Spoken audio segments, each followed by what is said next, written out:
able to describe RSA performance in terms of time complexity. We have to explain the approach or method that we have to use in speeding up of RSA. We shall describe software performance related to cryptography using Java API.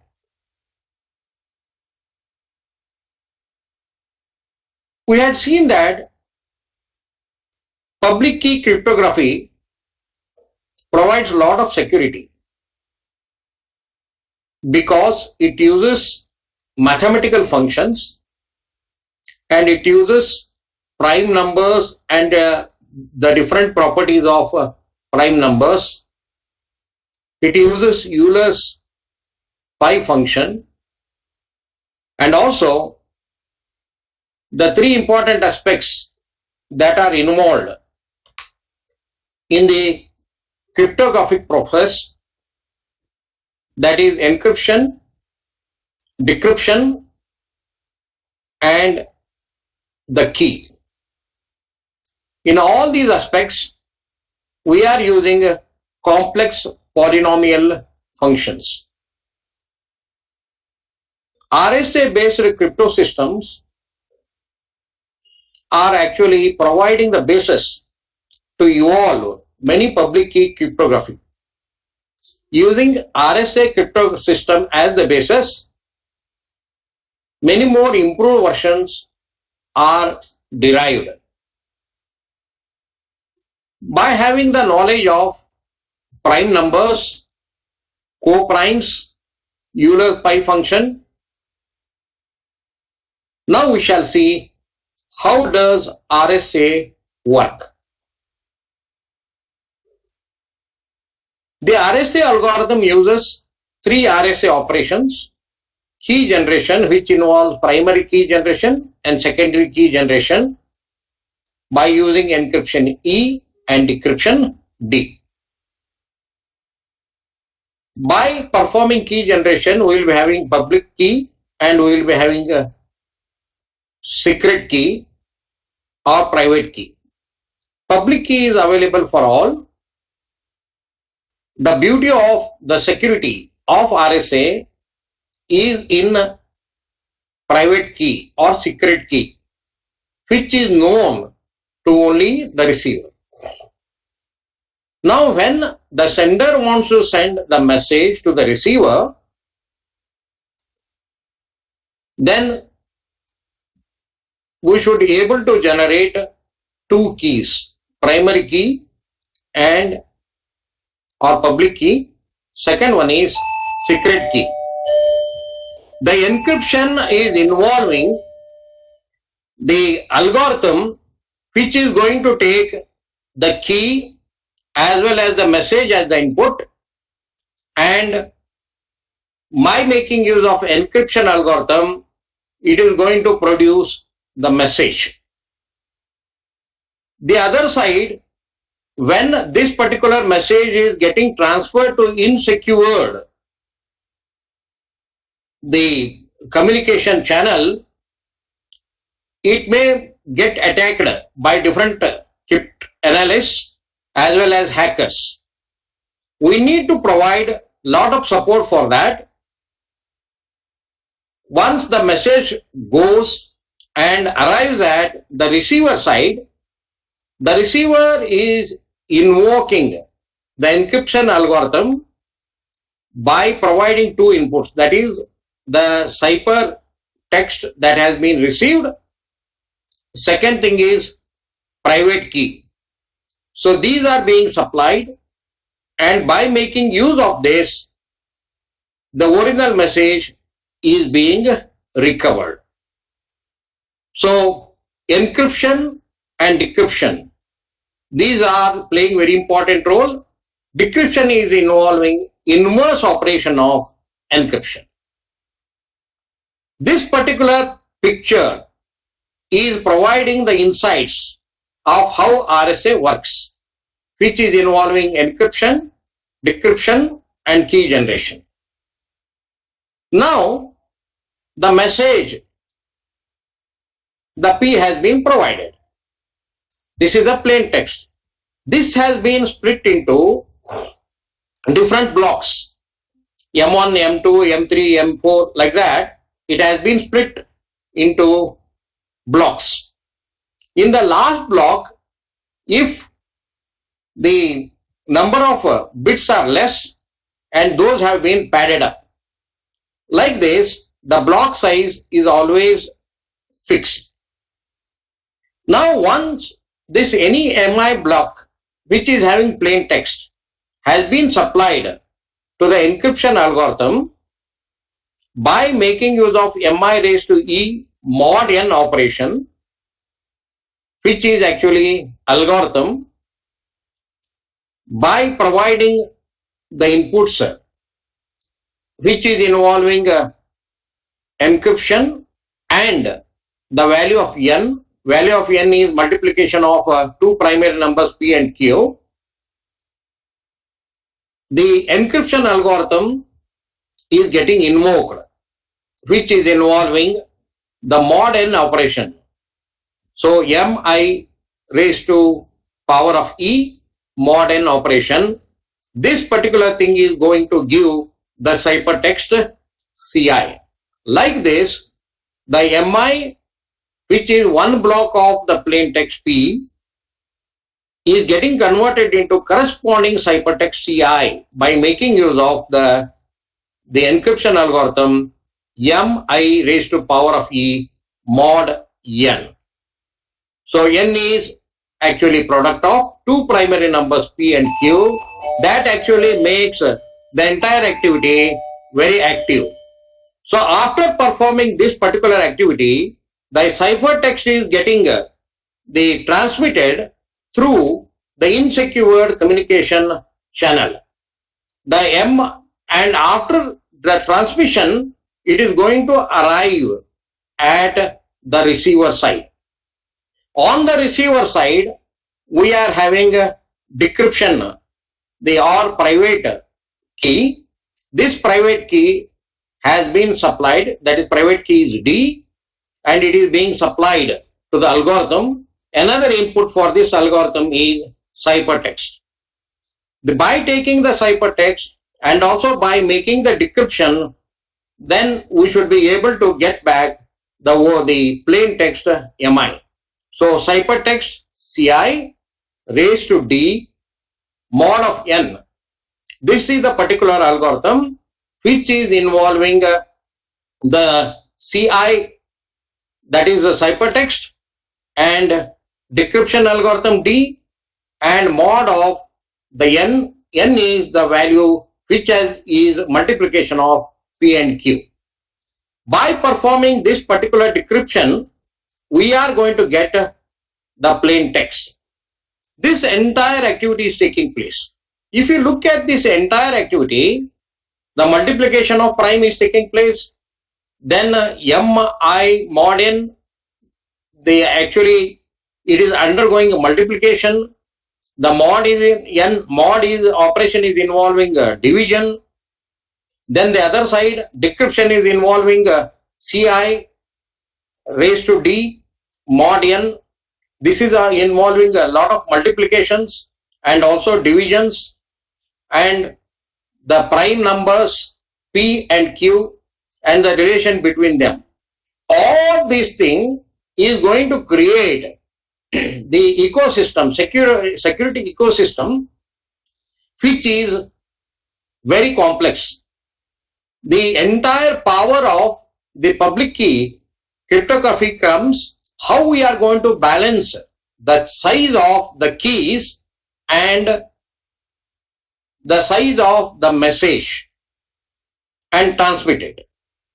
If the size of the block is larger, if the size of the keys are larger, then the multiplication and division, all these activities become very complex, and at the end of the show, the performance totally degrades, because carrying out the activities in the encryption algorithm and decryption algorithm, and so many multiplications, so many divisions, on larger numbers always create problems. Because of that, if RSA has to work properly, it is very crucial for us to ensure that the values of P and Q shall be smaller and D and E should be smaller, and the size of the block also should be smaller. But when you make it too small, then performance is going to be high, but the security will be less. So we have to balance between these two extremities so as to ensure that we are going to get appropriate performance also. At the same time, we are going to have secured transmission of the information over the channel. Now in this entire activity, what are the things which are happening? Basically, the working of RSA to ensure that it operates properly, we need to prove that encryption and decryption are inverses of each other. In order to ensure this, we use second version of Euler's theorem. That is, if n equal to multiplication of two prime numbers, prime number p and prime number q, and if there is an integer a which is less than n, means which is less than multiplication of p and q, then we are going to have a raised to k into the Euler's pi function on n plus 1, which is the mod function on a mod n. So this second version of Euler's theorem, along with the n value, which is multiplication of prime number p and q, and the value of integer which we are going to pick up, which is less than n, is going to play very crucial role in understanding how RSA work. We assume that the plain text retrieved by Bob is mk and prove that it is equal to mi. Having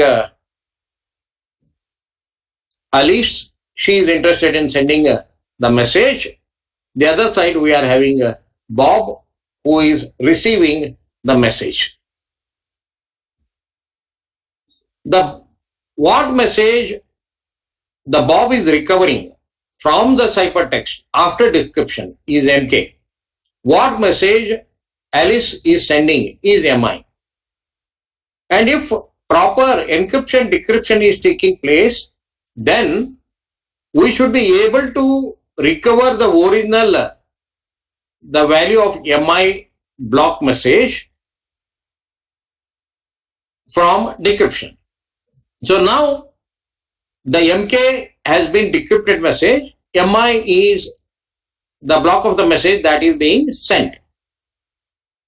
Now if RSA is working properly, then we have to show that whatever decryption takes place to recover mk is same as that of mi.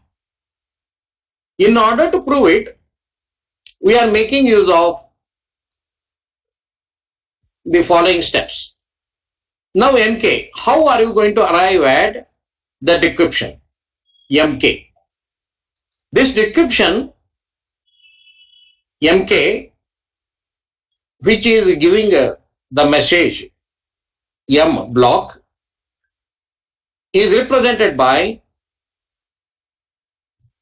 the decryption of the ciphertext that we received at the receiver side. So corresponding to mi, the CI ciphertext has been created, it has been transmitted. And now, as per RSA, the formula that we use is CI raised to D mod n. This is the decryption, what we are using at receiver side. Now, what is CI? This value is being replaced here. In encryption side, we had seen that to convert the value, to get the value of ciphertext CI, we have performed the operation of on the message block MI. On this, we have performed encryption E mod N. So, to get the message CI, we have used the operation of encryption on the plain text MI and mod N, and the D raised to D is coming here. We replace the CI value by MI raised to E mod N. This whole bracket is raised to D. On this one, we carry out mod N operation. When you do this, then from the higher algebra, when we perform this, this becomes equal to MI E into D mod N. Like this, MK, which is the value received at the receiver side or after decryption, it should represent MI raised to ED mod N. Means ciphertext CI has been converted into original message MI using the even if we are performing encryption and decryption, the whatever message we are going to get should be the same as the plain text. Now, by using the D and E are inverses of modulo pi n, means by making use of Euler's operation, the ED, encryption into D, equal to K into pi n plus 1. Now, for the value of ED, we are going to put this value. So, the MK equal to MI raised to ED mod N. Now, on this, we are going to use the value of ED is getting replaced by K into Euler's pi n function and plus 1. And on that, mod N is carried out. When you carry out this particular activity, then after simplification, we can see that MK equal to MI raised to K into Euler's function pi n plus 1 mod N, and this becomes, because of Euler theorem second version, MI raised to E mod N. Means the whatever message has been decrypted after receiving the ciphertext and the recovered value MK, this is represented as MI, the encryption mod N. Now, how this particular overall activity is working? There's so much complex mathematics we are dealing with. We are having the original message P has been split into a number of blocks, M1, M2, M3, like that. Then after that, for each of the block, we convert it into ciphertext, C1, C2, C3, like that. And after that, when performing this conversions, we make use of encryption key E, and also we used the value of N, which is the multiplication of two primal numbers P and Q. And after that, we may, by making use of co-primes and by making use of Euler algorithm, so we have shown that the whatever message has been recovered on the receiver side, MK, is not shall have MI raised to E mod N, to prove that RSA is working and what has been sent, what have been received are proper. So much complexity. Now, to enable the understanding of how RSA is working, we shall take an example. Now, the Bob chooses, Bob is at receiving end, 7 and 11 as P and Q. So, if you look at it here, the key calculation is taking place at the receiver end, and also decryption is also taking place at the receiver end. So, the encryption and decryption keys must be generated by making use of appropriate key generation algorithm at the receiver side. So that is what we are carrying out here. Now Bob chooses 7 and 11 as P and Q. P is a primary number, Q is also prime number. He is going to pick 2. The smaller these numbers, better will be the performance of RSA, but lesser will be the security provided. 2 small values of P and Q shall be avoided. 2 hues also should be avoided, because if P and Q becomes 2 hues, the complexity involved in encryption decryption increases, and because of that, communication becomes very pathetic. So we have to balance this. Now once Bob chooses 7 and 11 as for P and Q, then the value of n, which is multiplication of P and Q, is equal to 7 into 11, which gives rise to 77. Now we shall calculate Euler's phi function on this value of n, which is nothing but P minus 1 multiplied by Q minus 1. P value is 7, so P minus 1 gives rise to 6. Q minus 1 is 11 minus 1 gives rise to 10. So because of that, Euler's phi function on the value of 77 gives rise to the value of 60. Now the Bob chooses 2 exponents E and D from the Z60 star.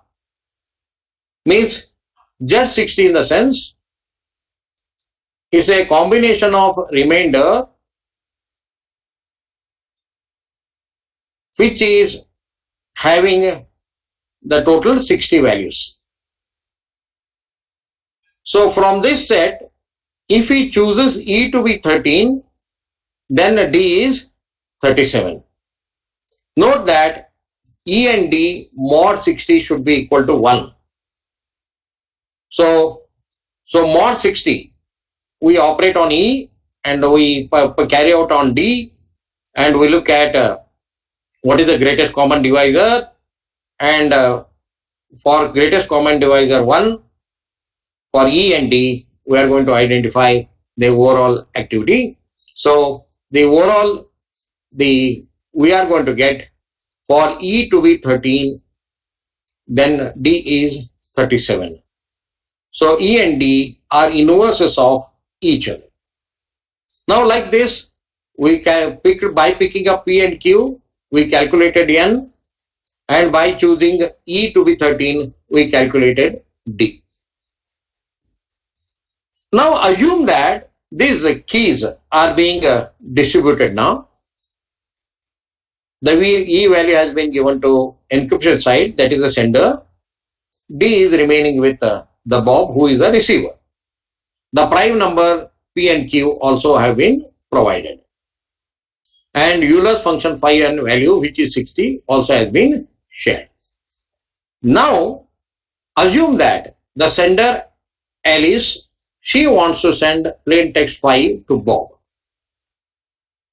She wants this phi is the representation of the message. So we map how we are going to calculate the value and other things. So we know about it. For the different type of characters, we give some numeric value.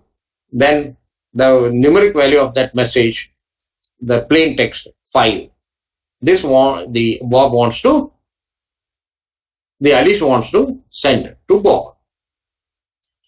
Since already Bob has calculated the decryption and encryption, and decryption as a receiver he is holding it, the public exponent E has been shared with the Alice, that is 13, to encrypt phi.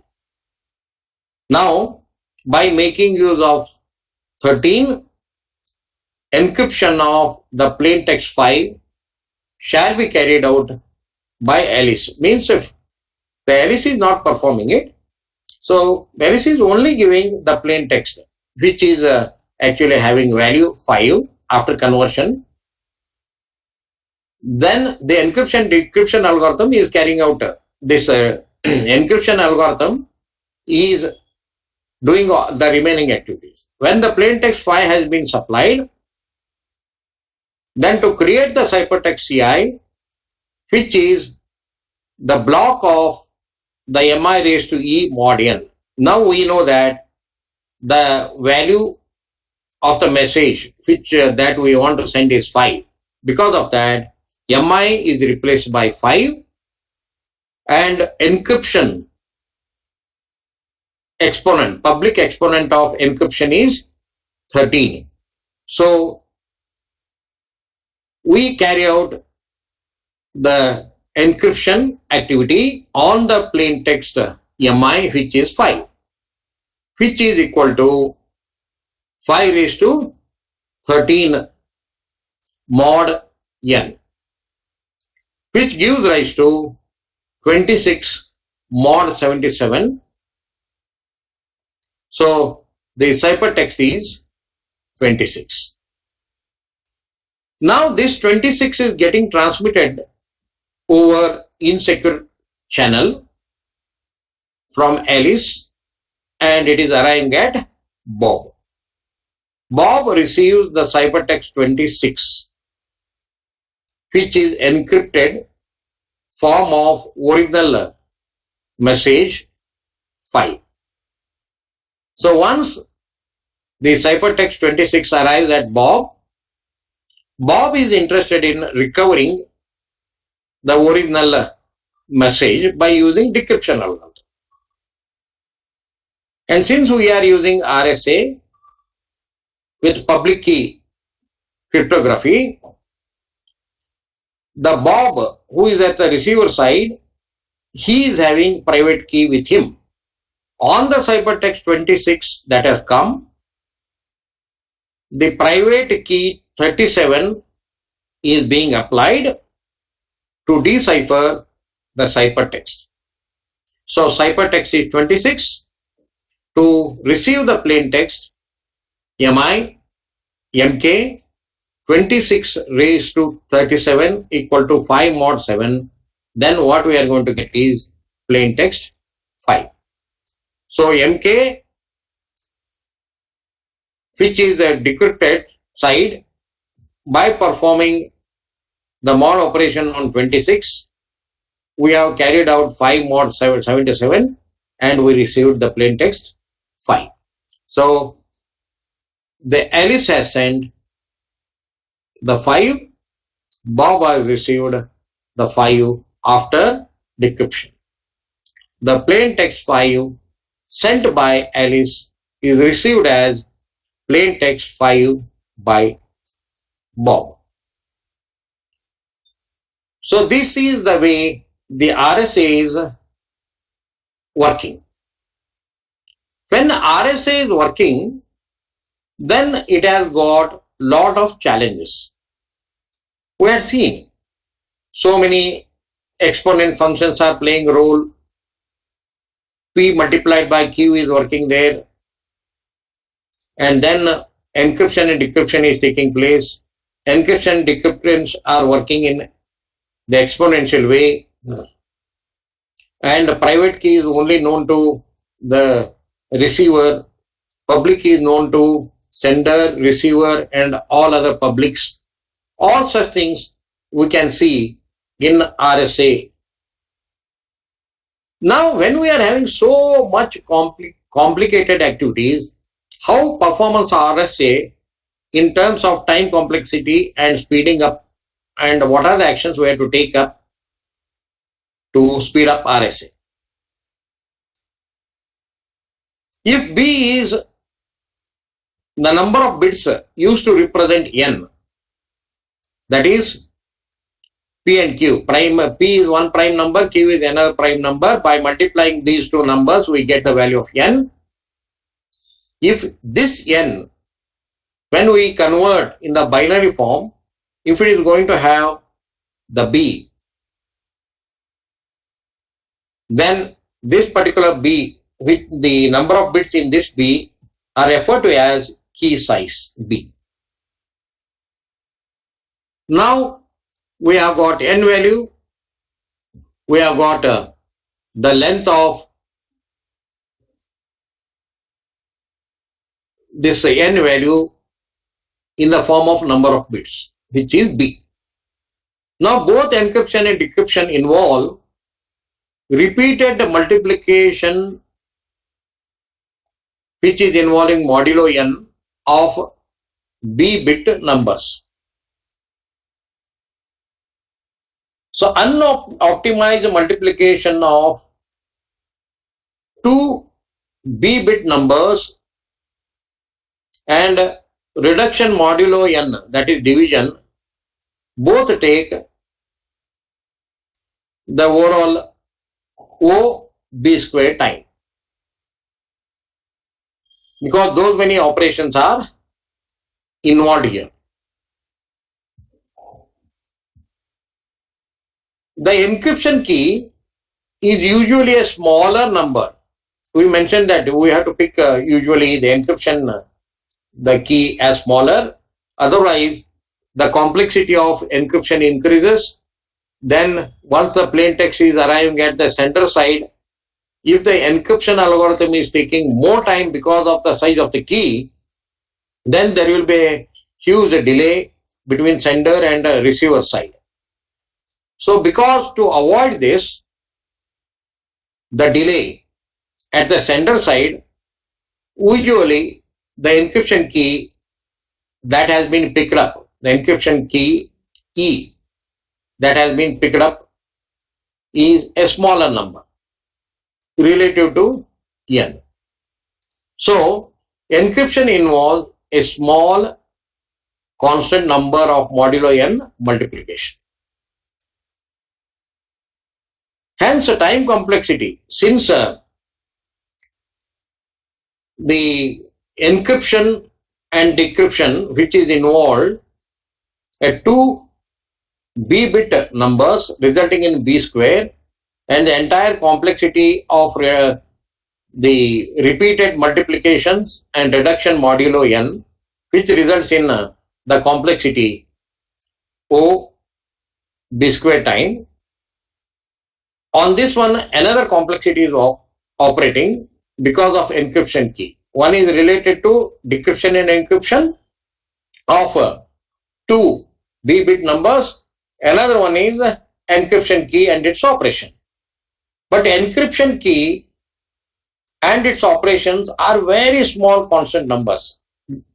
And when we apply that constant number on the value of O B square, it doesn't make much difference. So approximately the encryption after application, the encryption key, the complexity of encryption remains OB square itself, because the smaller value of constant, it doesn't make any difference here. The decryption on the other hand involves raising a B bit number in general to the power of D. A naive implementation of decryption thus involves D multiplications. Since D is the same order as n, the complexity of decryption, the operation is also OB square, but since n times of multiplication is taking place, it becomes the O into n into B square.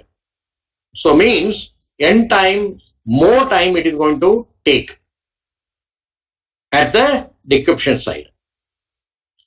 Think that if the n is hundreds of digits long, then what happens is B square has to be multiplied 100 times. The execution time of this operation becomes too huge to manage. Because of that, original message cannot be recovered quickly. There will be huge delay, resulting in unhappiness at the receiver side. In application like military and other things, if such a delay is taking place, then it gives opportunity for the opponent or enemy to work quickly than us. So time becomes very crucial element whenever we are going to use computational activities, especially cryptography, in application like military and other things, we have to make a lot of balance act to get the strategic advantage over the enemy. So here we had seen that compared to the encryption side, time complexity OB square is happening. Compared to that, at decryption side, the complexity is NB square, means n-fold of the encryption. So based on the size of the n, based on the size of the B, the complexity becomes larger and larger. To process this encryption and decryption, time required also becomes too huge. This total activity results in pathetic performance of the system. To overcome this delay, a wonderful method called square and multiply method is being used in RSA. This helps to speed up RSA. So execution time, which is involving encryption and decryption to recover the message of RSA, can be reduced by using the square and multiply technique. This involves speeding up of decryption cipher text E by computing up to maximum of B terms. We have seen that encryption, decryption, if you look at it, in encryption we pick the encryption key small. Because of that, complexity of encryption always we keep, so that there should not be any delay from the sender side. As quickly as possible, message has to be transmitted. Because of that, we keep the encryption key E as small as possible, and we perform the encryption in a very quick manner and get the ciphertext and dispatch it. And this ciphertext C is coming at the receiver side. And receiver side, time complexity is n into B square. So based on the value of n, based on the size of the message, the delay goes on increasing. If we keep both these things smaller, then delay will be less. If both these things are higher, then delay will be more. So now what we are trying to do is, we are trying to reduce the total number of multiplication and division activities and exponential activities involved in decryption side, which is actually time consuming compared to decryption. So the decryption side involves speeding up of decryption ciphertext C by computing up to the maximum of B terms. So what we are saying is, what is the size of the B? That we check it up. Then after that, we go, the ciphertext has been converted as a combination of C, C square, C4, C8 up to CB. Means the current value of ciphertext is the square of earlier one. Like that we create. Note that each element in this series is the square of preceding element. So to speed up, we require the value of C and we require size of B. Then we multiply elements of this series whose position correspond to ones in the binary representation of the decryption key D. The decryption key D we convert into binary form, then we try to use it. Note that each multiplication is a modulo n multiplication, so the intermediate products are never more than B bits wide. This approach, which first computes squares followed by products by considering values corresponding to ones, is referred to as square and multiply. Now we shall take an example. We shall see how it works. Suppose the decryption key is 57. Using square and multiply method, let us understand the way of reducing complexity in the operation of speeding up of RSA. Now this decryption key 57, how it is going to play a very important role, that we shall check it out. Naive decryption should involve a total of 56 modulo n. 56 is nothing but 57 minus 1 modulo n multiplication. Now to calculate, we need to represent 57 in terms of binary representation. When we represent 57 in binary representation, we get 111001. So this last one is 2 raised to 0, then 2 raised to 1, 2 raised to 2, 2 raised to 3, 2 raised to 4, 2 raised to 5. This binary portion, if you look at it, it is having 6 digits. Because of that, the B value is 6. Now we shall proceed the square and multiply method. In the step 3, because 57 has binary portions, 6 portions in the binary representation 111001, using square and multiply method, we see that the computing involves C0, C1, C2 like that. When you do it, then it is involving C2, C4, C8, C16 and C32, each reduced modulo n. So modulo n is, what is the n value? 6. When you perform that operation, we are going to get this. Step 4. Here the number of square and multiplication in decryption are drastically reduced to obtain the original plain text as follows. So original plain text was, that has been converted, is actually using this particular decryption key C raised to 57 mod n.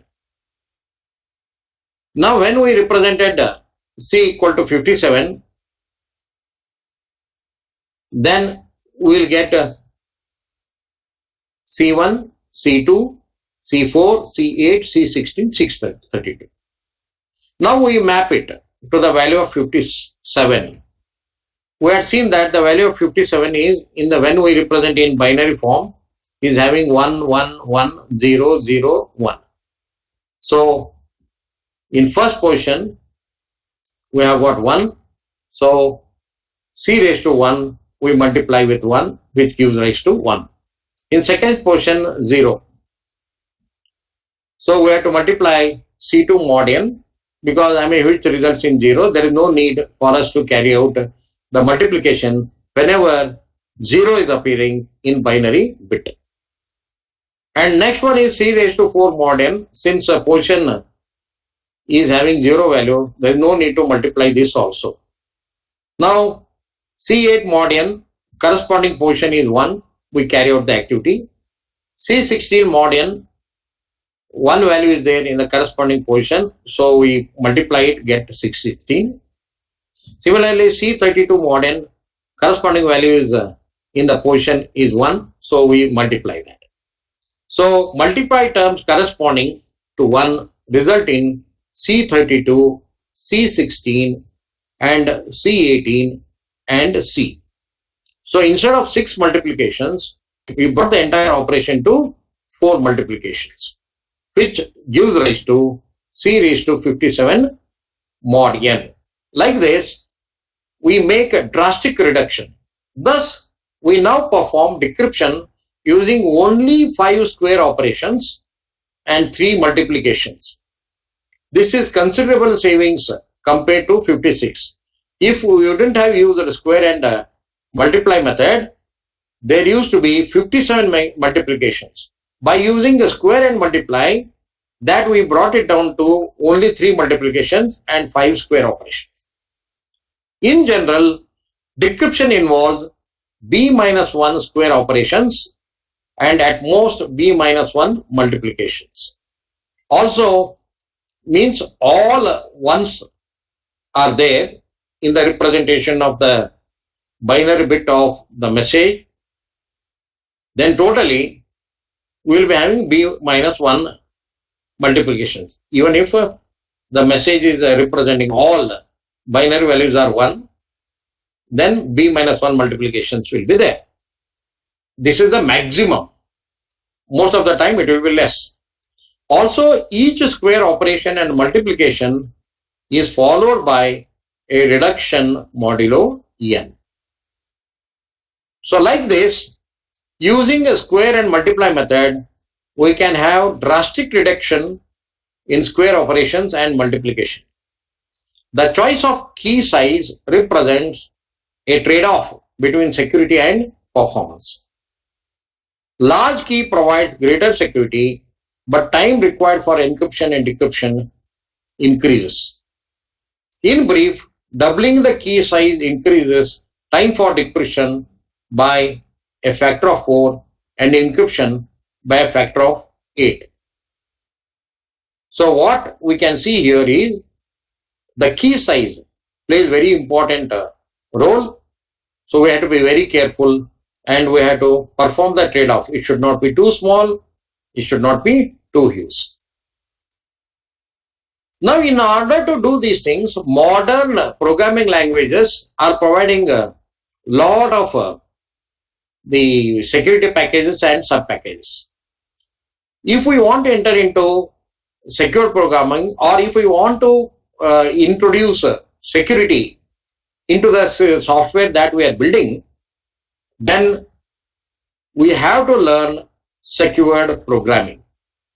If you are working on Java, then if you are going to get additional skills of using java.security package and its various sub-packages, and also the secured programming of Java supports importing of classes provided by third parties. By having additional skills of using this java.security package, and also how can you use the imported classes from provided by the third parties to ensure security at the program level. If you get this particular skill, then we'll be in a position to build secure programming which is hacker proof. So what are the encryption, decryption, keys and other things are being used, that you can get in a textbook about encryption, decryption and this one under public key. So I am not going to discuss. In brief, secure programming requires learning additional skills in Java, making a java.security package, and also by making, importing and using the classes provided by third parties. So with this, we come to the end of session 3 of 10 sessions of module 2. So today we discuss about how does RSA work and how to improve the RSA performance in public key cryptography. Thank you.